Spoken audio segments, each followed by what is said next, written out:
Hello and welcome to another Allar tutorial. In this tutorial we're going to go over on how to fix your first person weapon showing up in your third person view, because that's something we really do not want. So let's go ahead and get started. Now first thing we're going to do is we're going to make a function in your pawn class, and it's just a function that returns a boolean that says is this a first person, and we return the opposite of third person. And the reason we're doing this is that there's a lot of game code already implemented. In fact, that relies on this function. In fact, this function is declared in your pawn class, and here it is in pawn.uc on line 1681, and it's basically testing to see if we have a player controller and if we're also using first person camera. But this whole camera system we're not really using, we're just using calc camera like we've already discussed. And this player controller check, we should probably do that actually, so I'll go ahead and implement that. I'm going to copy this entire function right here, and you won't have this function here already, but I'm just going to paste over mine. You can just paste that wherever you have blank space in your code. And here's our first person function, and it's basically saying if we have a player controller, go ahead and return true. But we also need to modify this to say and be third person, or not be third person. What this means, if you're not familiar with this operator, this double and operator, it just means this has to be true and this has to be true for this whole thing to be true. And if this whole thing is true, we will return true. However, if one of these things are false, then we will return false. So if we don't have a player controller, we will return false. If we are the opposite, if B third person, the opposite of B third person is false, then it's true. Because, there's a little knot here. Basically, when B third person is true, we will return false because not true is false. If B third person is false, meaning we're in first person, then not false is true, and we will return true. It's kind of hard to understand that by saying, but if you just think about it, it'll make sense. Alright, so that said, we can go ahead and save our pawn script. And I believe that's the only thing we need to change in our pawn script, is just add this function here. And that's it. That said, we can now go to HTWeapon. With HTWeapon, I've already added my code changes I've already done, but we'll walk through them. Now the first thing you want to find is attached weapon to. And this function, the reason why I have to change this is because there's some code in here that blocks our attaching our weapon if we're not in third person, and it uses that new function that we made in HTPawn, the is first person. You should see that there. All you'll see here is that I ripped out that if statement, and I pretty much moved it down here to if we're not in first person. Instigator is just a variable that weapon stores that is pretty much the one who's instigating all the actions in here. That's declared all the way up in weapon and actor, I think, maybe. But we've already used instigator a while back. It's similar to our pawn class, but anyways. So if we are not in first person, we're going ahead and just hide our weapon. That's really simple. And this hides it only when it's just attached. It doesn't keep hiding it. We'll fix that later. So by ripping out the if statement, it will make sure we attach it no matter what, because we always want to have our first person mesh. Now, in Epic's code, you'll see that they don't do that. Instead, they only attach it when you're in first person. That's because they have this class called HTWeapon attachment inside their code base, and that derives from actor.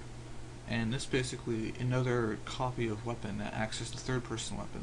So while HTWeapon is Epic's first person weapon, HTWeapon attachment is their third person. And while I do prefer that system, it's a little complex to get into for this tutorial, so we're just going to put everything in weapon because it makes sense to have all our weapon code in weapon. So we're not going to get into that. Yeah, we're going to do that in a few tutorials later when we start setting up our third person weapon. But this here will attach our first person mesh to our skeleton, and because it's a simulated function, it's only going to run on the client, which means people won't see it and things like that. So this only applies to us, and that's what we want. So with that said, we can now go ahead and rip out this if first person and just copy this code, and we're good. Now you'll see I have a print screen debug up in here that just debugs the screen attaching up, and you can go ahead and remove that if you want. In fact, I am, because I know this code works, so there's no point in to debug it. So with this, really simple to strip out an if conditional. This code's also going to be in a written version, so you can reference that too. Alright, just like that. Hopefully it all makes sense.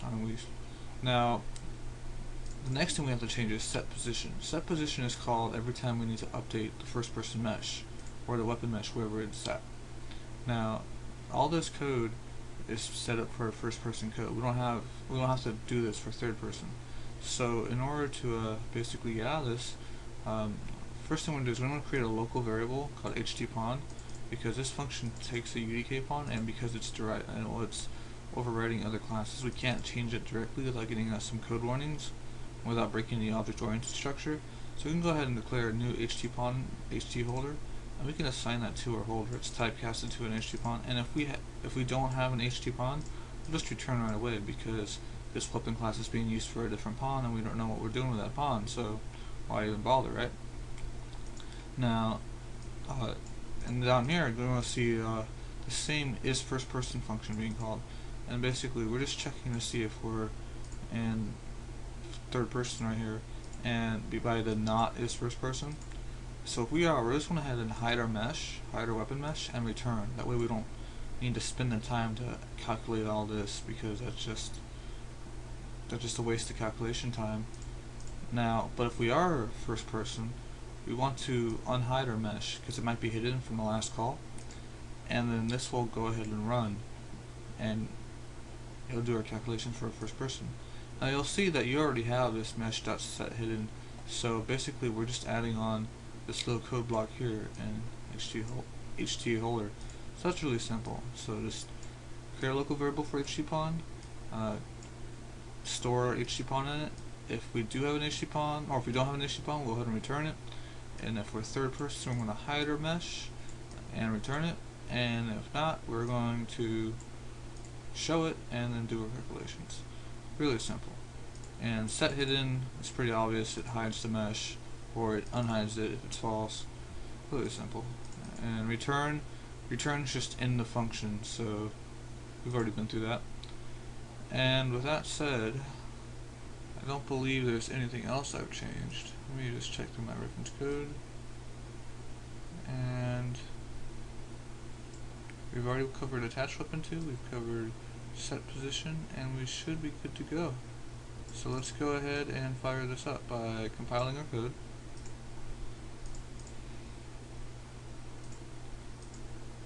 I just want to check through this code some more while it's compiling, and it compiled just fine. So we're going to go ahead and run this.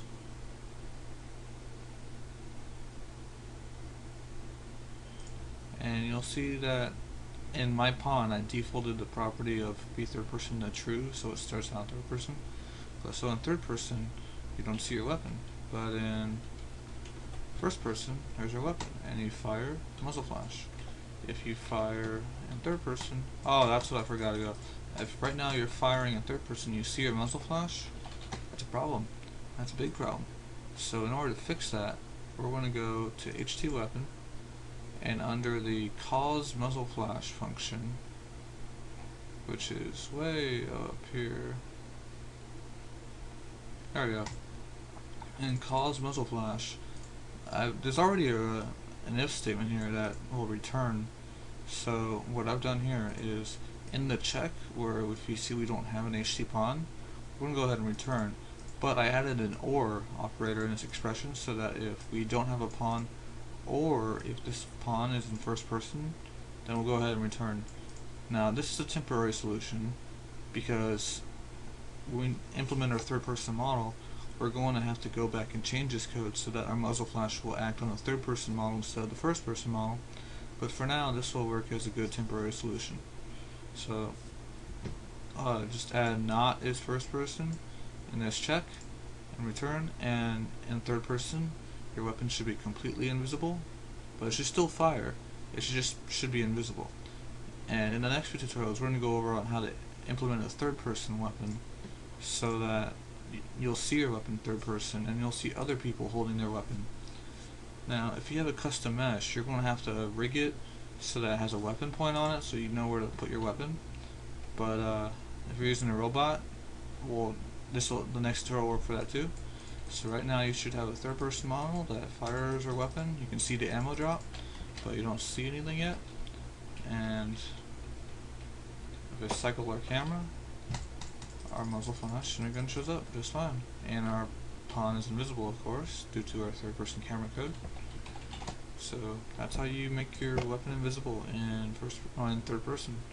And next tutorial we'll go over on how to implement a third-person weapon. Thank you, and hopefully I'll see you at the next tutorial. And just one last thing, I recently just added a new post to our website.